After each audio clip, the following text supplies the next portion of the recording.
Siapa yang pakai hub CNC ni mesti pernah pecah bearing sprocket. Sebab apa? Sebab dia terlalu fit, terlalu ketat tau.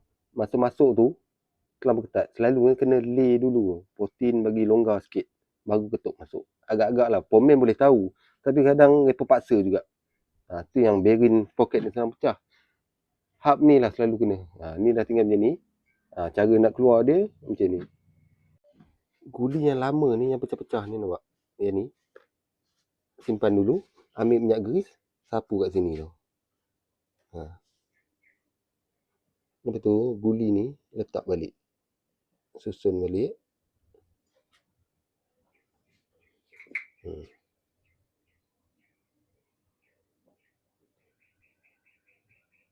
Susun macam ni, letak balik benda ni. Macam ni. Nampak? Lepas tu jarakkan dia bagi dia tak jatuh. Nampak tu? Susun macam ni bearing. Lepas tu letak macam ni.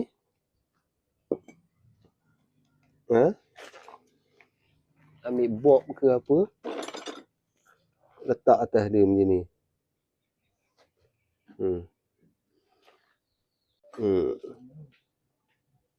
Hub ni memanglah keras. Sebab tu dia senang pecah. Nampak? Ni kalau hub standard memang senang. Sekali ketuk pun dia dah keluar. Nampak?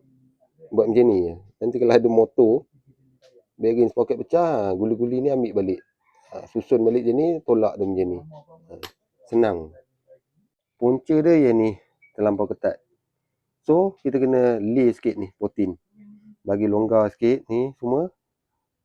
Jangan longgar sangat. Agak-agak lah bagi dia longgar sikit. Ni terlampau ketat ni. Nak ketuk dia pun memang agak susah ni. Memang ketat. Terlampau ketat tu. Dia kalau standard, hub standard, dia tak akan ketat macam ni. Senang je ketuk dia. Ni saya potin sikit. Okey, ni saya dah potin sikit. Itulah masalah ni, kalau pakai hub ni, memang sini kena potin ke. Kalau kita masuk bearing ni ketat, ketuk ketat kan, memang kena lay sikit. Yang mana pakai hub ni mesti pernah bearing sprocket pecah. Kau tukarlah bearing baik ke apa ke, dia akan pecah kalau ni ketat sangat. Pusing ni pun lancar. Bila ni terlampau ketat, bearing ni pusing macam ada sangkut-sangkut tau. Yang mana selalu bearing sprocket pecah, potin ni sikit bagi longgar. Jangan longgar sangat. Agak-agak lah.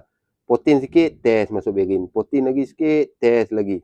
Sampai dia pusing, dia tak ada macam apa,